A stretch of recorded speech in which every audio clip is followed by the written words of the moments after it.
Hello friends, my name's the real Emile and welcome to the final episode for Season 3 of the Forza Top Gear laps. Today we're going to be taking a look at some random D-Class cars, and we start today with the Ford Sierra Cosworth, 224 horsepower, 2,734 pounds of weight. Now, we had the Mercedes-Benz 190e Cosworth go around last week, and it was a really nice vehicle to drive actually. Not the quickest in a straight line, and certainly not the quickest around the track, but it was a very nice vehicle to drive and I enjoyed it. So I figured I would throw around the other Cosworth tuned sedan of the day, the Ford Sierra, to see how it would compare. On paper, the Sierra is actually the quicker car. It has 11 less horsepower than the 190e, sure, however it weighs 200 pounds less, which would more than make up for it. Also, this is a little bit lower in PI for some reason. This is a very high D-Class car. The Mercedes is a very low C-Class car. So how did the Sierra drive? Well, first thing I noticed straight away is this handles nothing like the 190e. While the 190e had a lot of corner grip, the Sierra doesn't so much. It likes to go slideways a bit, which isn't the best. It isn't suited to my personal handling style. I prefer the 190e. However, in a straight line, this thing will monster the 190e. This thing is very quick in a straight line. Honestly, it feels like a car that has 56 more horsepower than it actually does, which is very nice in a straight line. On a straight line speed circuit, I have no doubt the 190, or this could be the 190e. However, around Top Gear, will it? Let's find out at the end of the episode. Anyways, next up we have a Mazda RX8, 232 horsepower, 3,065 pounds of weight. I was kind of surprised when I found out we haven't actually had the Mazda RX8 go around the Top Gear track yet at all. I mean, this didn't go around in Season 1, Season 2, and it hadn't been around in Season 3, so I figured for the final episode we need to have the RX8 around the track, because this is actually one of my more favourite vehicles in real life. I love this thing. Basically, everything an RX-7 was to me, however it's a little bit more practical. I personally prefer the way this thing looks over the base RX-7 that we have in this game. If we're talking about the Spirit R, then that's a different thing, but I really like the way the RX-8 looks. I really like the RX-8 as a car. However, statistically, this is the third most powerful vehicle here today. However, it is one of the more heavier vehicles here today. 3,065 pounds is actually a bit more than I was expecting the RX-8 to weigh. However, how does this thing actually drive? Well, it's kind of similar to the Sierra in the sense that it does have a lot of straight line speed. Once you get really high in the rev range in this vehicle, it just starts flying for a D-Class car. It is really quick in a straight line. Once again, one of those cars that feels like it has a bit more horsepower than it actually does. However, it is a little bit drifty to drive. Between this and the Sierra, I think the Sierra is the slightly better driving of the two as far as keeping its oversteer in check. However, the RX-8 was kind of nice to drive. It didn't really throw you out or anything, which is always a good thing. Next up we have a Mazdaspeed MX-5. This has 178 horsepower and weighs 2,529 pounds. This is the least powerful vehicle here today. However, it doesn't weigh all that much. However, it's not the lightest vehicle here today. It is the second lightest though. So the Mazdaspeed MX-5, how does this thing drive? Well, it has 40 more horsepower than an MX-5 usually would, and it's fantastic to drive. Honestly, as far as driving goes, this is my favourite MX-5 in the game in the way this thing drives. This thing is just, it's so superb to drive. You can throw anything at this thing, and it will just take it in its stride and keep going. This is by far and away the best driving vehicle here today. It was just utterly excellent. Straight line speed isn't that major. 180 horsepower-ish isn't that much. You know, even when you look at D-Class cars, I mean, it's the least powerful vehicle here today. But nevertheless, the MX-5 is very good. And out of all the MX-5s in the game, this is the one I'd take home. The 2016 is pretty good. The 1994 one is a bit of a laugh to drive. However, this one is the one that I would take. Personally, I've always liked the MB more than the others. I don't know, there's just something about this, the way this vehicle looks that I like. I'm not a fan of those Mazdaspeed headlight and rear tail light covers, but nevertheless, it is still a cracking little car to drive. I seriously recommend you go and buy one of these. They don't cost all that much, and just give it a little spin and you'll fall in love with it as I did. Anyways, next up we have an MX-5 rival. This is a Subaru BRZ, 197 horsepower, 2,764 pounds of weight. Now, we've had the Toyota GT86 go around, and when that went round, we actually compared it to the 2016 Mazda MX-5, which went round at the same time. I believe it was in the Japanese cars episode. So I was kind of curious to see how the BRZ would cope against the Mazda MX-5, the Mazdaspeed MX-5, as well as, you know, all the different generations of MX-5s we've had, and even the GT86 itself, because GT86 did go around a while ago. The Subaru BRZ to drive, it is neutral. I've spoke a lot about neutral driving cars over the past few weeks. It's a term which I feel it doesn't really describe the vehicle all that much, but really it's the only way you can describe the vehicle itself. It is a natural feeling car to drive. If it's not the best, you know, there's a bit of understeeriness, you have to brake through some corners more than you would in, say, the MX-5.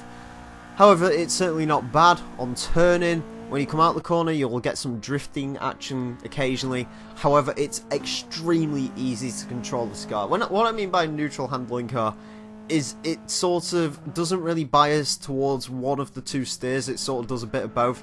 But it's a really controllable, easy car to drive. In reality, it's a good driving car. The BRZ, of course it is. I mean, you know, it's a well-sorted car. Next up, we have a bit of an interesting one. This is the Lamborghini Jalpa, 255 horsepower, 3,329 pounds of weight. This is the heaviest vehicle here today, surprisingly. Not by much, but it is the heaviest vehicle here today. However, it is the second most powerful. Now, the Jalpa was basically, as far as I can work out, the Gallardo of its day. So essentially, this was the car which was sort of the secondary vehicle to the Countach. I believe it would have been the Countach at the time.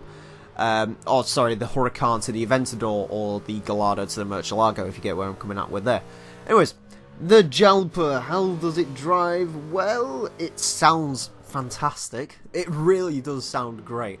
Like the Lamborghinis, you know, obviously they sound great. The V10 Gallardo is, in my opinion, and even the Huracan, you know, they're probably the best sounding vehicles in the world right now. And the Jalpa just sounds amazing. I believe this has got V8 in it, and it sounds great. Surprisingly enough, it's not quick. This thing, like, if the Sierra feels like it has 50 or 60 more horsepower than it actually does, the Jalpa feels like it has about 150. Honestly, the Miata that I drove felt a lot quicker than the Jalpa did. Despite that, though, it is a pretty great vehicle to drive. Not the most exciting. Definitely hasn't got that sort of Lamborghini invincibility that we see around this track, but nevertheless, it still wasn't that bad. Next up, we have a Ford Mustang Boss 302, 290 horsepower, 3,250 pounds of weight. This is the most powerful vehicle here today. I was kind of expecting the Mustang to have a bit more than 290 horsepower, but nevertheless, it's still quite a bit of power for what we've got here today. Anyways, how does the Mustang drive? Well, it drives like a classic muscle car does. Now, in the classic muscle car episode, I basically spent the entire episode going on about every single car basically feels like a classic muscle car, and what I mean by that is it drives exactly how you'd expect. It has a pretty terrible transmission, it wants to slide everywhere, it feels heavy, it's wallowy. I will say, like most muscle cars, this thing is actually really quick. 290 horsepower. I mean, I don't want to say that it's not a lot, but it's not as much as I was expecting, but it's still quick in a straight line. Out of all the vehicles here today, this is probably the quickest in a straight line. It may have a few words with the Sierra or the RX8. I'm not saying it would win by a country mile, but it is probably the quickest car in a straight line here today. Yeah, I kind of enjoyed driving one of these classic muscle cars again. It has been a while since we've had a good classic muscle car go around the track, and the Boss 302, I've got to say, I wasn't a huge fan of this car in the previous Forza games. I believe it's the Boss 429 in there, but the Boss 302, ever since it was introduced in Forza 5, just looks absolutely superb. I really like what they've done with that car. Next up, we have another classic supercar. This is a Ferrari Dino 246 GT, 195 horsepower, 2,380 pounds of weight. This is the lightest vehicle here today, and that would usually bode well. I was kind of I wasn't really sure what to expect from the Dino. I wasn't really expecting how this vehicle would actually drive. Well, it's wallowy. That's the first thing you'll notice. You can see it rocking around the suspension. Again, it's a 1960s car. You'd kind of expect that, but at the same time, it is a supercar. I was expecting the suspension to be a little bit more sorted than it actually was. It does have decent grip through the corners. I mean, it isn't a bad handling car by any stretch of the imagination. If you beefed up the suspension, it'd actually be quite good. However, there is another issue with this car, and we sort of find this with the more classic muscle cars. The gearbox isn't great in this one. Past first gear, it's pretty decent. However, the first gear is really long in this car, a lot longer than it actually needs to be. I believe it gets up to about 70 miles per hour in first gear. I didn't really get this thing out of third during this entire lap. And while on, say, a Ford GT40, that's fine because it's got enough power to sort of keep it going through the revs. This thing only has 195 horsepower, so in that first gear, it really doesn't go, which is a bit of a shame. Anyways, our final car here today is the Jaguar E-Type, 265 horsepower, 2,900 pounds of weight. This is the second most powerful vehicle here today, so it isn't the Jalpa. I was wrong there, but never mind. The E-Type, I assume many people are excited to see the E-Type finally go around the track. I know a lot of people really seem to like the classic cars. I'll bear that in mind for the next season of the Top Gear laps. Anyways, how does the E-Type actually drive? Well, it's pretty good, actually, I've got to say. I believe I drove this one after the Dino and just before I got into the Mustang. And I've got to say, I was pleasantly surprised. This thing is actually a pretty darn nice handling vehicle. Definitely better than the Dino, I've got to say, when it comes to the way it drives, which is a bit strange considering this car is 8 years older than the Dino, and it's also not a supercar, it's actually a GT car. But nevertheless, it is pretty darn good. The suspension is a bit softer than this one. Again, it's kind of what you'd expect. It looks quite soft in the actual sort of video itself. It may be a bit more wallowy than the Dino, but to be honest with you, I think it controls it a little bit better than the Dino does. Another thing I have to note, of course, is the straight line speed is pretty good. 265 horsepower is quite a lot. And this car really takes it in its stride. It is a really good handling vehicle, this one.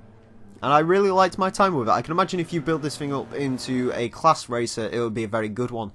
Anyways, on to the times, and the Ford Sierra Cosworth was the quickest car today, going into 202nd with a 127.624. The Mazda RX8 isn't too far behind, however, with a 127.713. Also, the Cosworth Sierra does beat out the 190e Evolution, only slightly.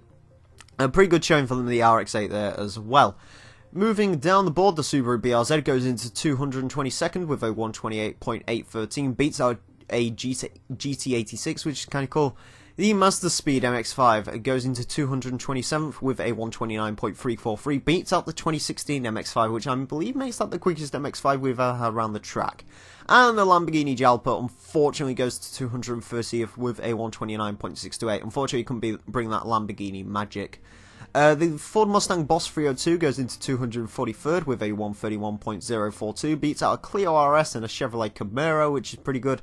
And the Ferrari Dino is in 250th with a 131.665, just beating out a Sunbeam Tiger, a little bit slower than a Chevy El Camino, which is a bit of a strange place for that car to be.